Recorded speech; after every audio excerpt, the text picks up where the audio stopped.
Sobekan kain. 3 hari berlalu, pencarian itu masih dilakukan, namun hilang tak berbekas. Selama itu juga tidak ada yang pulang ke mansion, membuat khawatir pria yang menunggu kepulangan 4 orang yang dia sayangi. Yang satu katanya masih sibuk dengan pekerjaan, yang lainnya masih berlibur. Namun siapa sangka, siang itu pria yang tengah berjalan ke arah dapur sambil membawa botol air, tidak sengaja mendengar perbincangan serius kedua mertuanya di dalam kamar dengan pintu sedikit terbuka. Pria menguping karena ingin tahu pembicaraan serius apa yang mertuanya bicarakan. Apalagi terdengar suara tangis meskipun dengan nada suara kecil, namun pria masih bisa mendengar. Di dalam kamar, "Dad, benar Al masih belum bisa ditemukan?" Diarta menggeleng pelan, tidak menjawab pertanyaan istrinya yang sesegukan. "Apa yang harus kukatakan, Dad? Sedari kemarin pria selalu menanyakan anak-anaknya pulang. Aku hanya bisa beralasan dan sudah 3 hari. Alasan apa lagi, Dad, yang harus Mami berikan?" "Sayang, jangan menangis. Kita harus kuat di depan menantu kita. Jangan sampai dia tahu Al kecelakaan dan masih belum ditemukan. Berikan alasan yang cukup membuatnya mengerti," ucapnya lembut. Tanpa sadar, di balik pintu pria sudah diam mematung, nyawanya serasa keluar dari raganya. "Al, anak bungsunya kecelakaan dan belum ditemukan. Apa yang terjadi sebenarnya? Kenapa semua orang menutupi kecelakaan ini dariku?" Pria menatap kosong dengan raut wajah yang tidak bisa dimengerti. Hingga klotang, botol itu terjatuh berbarengan dengan dirinya yang ikut merosot ke bawah. Air matanya jatuh begitu saja. Pikirannya melayang memikirkan nasib putri bungsunya. Dan bagaimana dengan si kembar? Apa mereka juga kecelakaan? Apa mereka selamat? Ekor mata Diarta membulat ketika menyadari ada seseorang di balik pintu. Apalagi suara benda jatuh terdengar keras. Rea pun sama melepas rengkuhannya dari sang suami. Mendadak dia sangat takut dan khawatir jika sampai menantu kesayangannya yang mendengar, bagaimana? Apa yang harus dia katakan? Buru-buru Diarta dan Rea melangkah ke arah pintu yang sedikit terbuka, memegang handle dan menariknya. Keduanya mematung melihat pria yang duduk di lantai dengan tatapan kosong. Sentak air matanya itu membuat siapapun tidak akan tega. Ketakutan Rea terjadi, pasti pria sudah mendengar semua pembicaraannya dengan sang suami. Inilah yang dia khawatirkan. "Mom, Dad, apa yang aku dengar tidak benar kan?" Rea hanya bisa menangis dan langsung memeluk menantu kesayangannya itu agar lebih tenang. "Sayang, tenanglah," ucap Diarta pada pria yang berada dalam pelukan istrinya. "Mom, katakan apa yang aku dengar itu tidak benar. Mereka masih berlibur kan di pulau itu?" Suara tangis pria pecah, apalagi Rea menggeleng dengan berat. "Tenang sayang, pasti Alex bisa membawa mereka semua pulang dan juga bisa menemukan Al. Doakan semua berjalan lancar," timpal Diarta. Dia memang tidak menangis, tapi dalam hati sungguh sangat sakit. Tapi dia harus tetap tegar, apalagi menantu kesayangannya itu terlihat sangat rapuh. "Alexo, tolong bawa mereka semua pulang, kasihan istrimu," batin Diarta bermonolog. Setelah cukup tenang, Rea membantu pria berdiri dan memapah ke arah sofa yang berada di ruang keluarga. Pria masih diam mematung, entah apa yang dipikirkannya.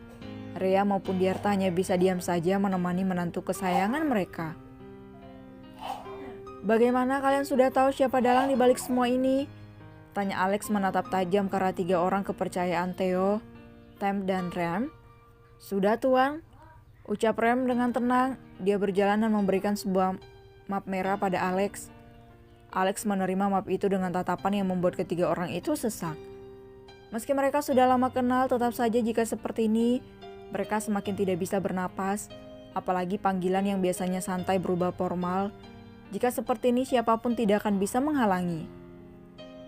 "Berani sekali orang itu membuat tuan marah," batin Tem. "Jadi kangen dipanggil kakak olehnya," batin Rem. "Kalian enak, lah aku yang setiap hari berada di lapangan," batin Theo mengeluh, namun dengan tatapan tetap wajah dinginnya. Apa yang kalian pikirkan? Tidak ada, Tuan, ucap mereka serempak sambil saling melirik. Katem, bagaimana perusahaan? Tanya Alex, kasihan juga melihat ekspresi mereka bertiga. Semakin meningkat, Tuan, dan lebih baik. Baik dari tahun sebelumnya, ucap Tem tenang. Bagus, tingkatkan dan ingat kepercayaanlah yang paling utama. Segeralah kembali ke kantor. Mengerti, Tuan? Tem mengangguk pelan kemudian pergi, tapi sebelum itu dia sudah pamit kepada dua temannya. Kak Theo, telepon Dedi apa sudah ada kabar di sana? Baik, Tuan. Theo mengambil HP dan berjalan agak jauh dari ketiga orang itu. Dan Kak Rem cari tahu semua tentang orang itu secara detail. Mungkin berkas ini belum lengkap, hal sekecil apapun tulis dalam laporan. Alex, mau besok semua sudah berada di sini sebelum jam sarapan pagi. Dimengerti. Rem pergi ke ruang rahasia di mana tempat komputer dengan lainnya berada. Dia sungguh senang karena Alex membangun tempat itu jadi dia bisa mengeluarkan keahliannya. Sepi. Alex menghela napasnya pelan. Dia melepaskan topeng yang sudah dia gunakan sedari pagi. Sekarang dia tahu identitas adiknya seharusnya dia sembunyikan. Anak kecil itu sedangkan memiliki banyak beban di pundaknya. Dia memang tidak keluar dari situ sejak saat itu. Siapa mereka? Apa musuh Dedi? Apa motifnya? Apa karena dendam? Atau hal lainnya? Banyak pertanyaan yang berseliweran di otak kecilnya yang jenius. Itu melihat ke arah meja di mana map merah itu tergeletak. Dia mengambilnya dan membukanya. Dia membaca serta menelaah informasi yang tertera di kertas atau map merah yang dia pegang. Meski masih belum lengkap, tetap saja sekecil apapun informasi itu tetap penting. Di tempat terjadinya kecelakaan, Alexo, Lexa dan anak buahnya masih mencari, sedangkan Arya ditugaskan sementara waktu di perusahaan selama tidak ada kehadiran Alexo. Tuan, panggil salah satu anak buah yang berlari ngos-ngosan. Ada apa? Ini saya menemukan ini di dekat sungai sebelah sana. Tunjuk anak buah itu lagi ke arah timur, sedikit lebih jauh dan masuk ke dalam hutan. Alexo menerima sobekan kain yang sedikit bernoda darah itu. Semakin khawatir kemudian dia bertanya pada Lexa yang tidak jauh darinya. Lexa? Teriak Alexo. Ada apa, Dad? Apa sudah ada kabar? Tanya Lexa pelan, tidak ada keceriaan di wajahnya seperti dulu. Apakah ini yang dipakai adikmu?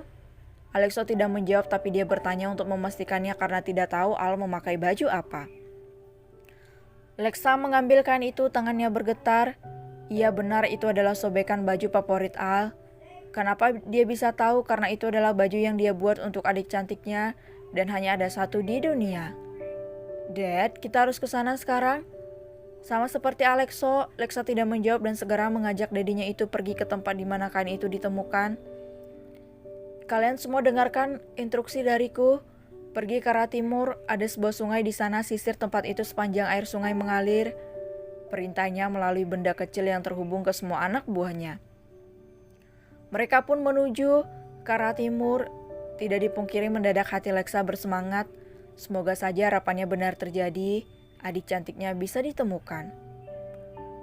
Setelah sampai di sana, mereka semua termasuk Alexo dan Lexa memeriksa secara detail tempat itu. Harapan tinggal harapan, hanya sebercak darah di atas batu kerikil. Tidak terlalu banyak namun cukup membuat Lexa berteriak histeris. Apalagi darah yang tercecer menuju arah sungai. Dedi, Lexa terduduk. Alexo segera mendekat, memeluk putrinya yang histeris itu. Dia sudah tahu akan begini.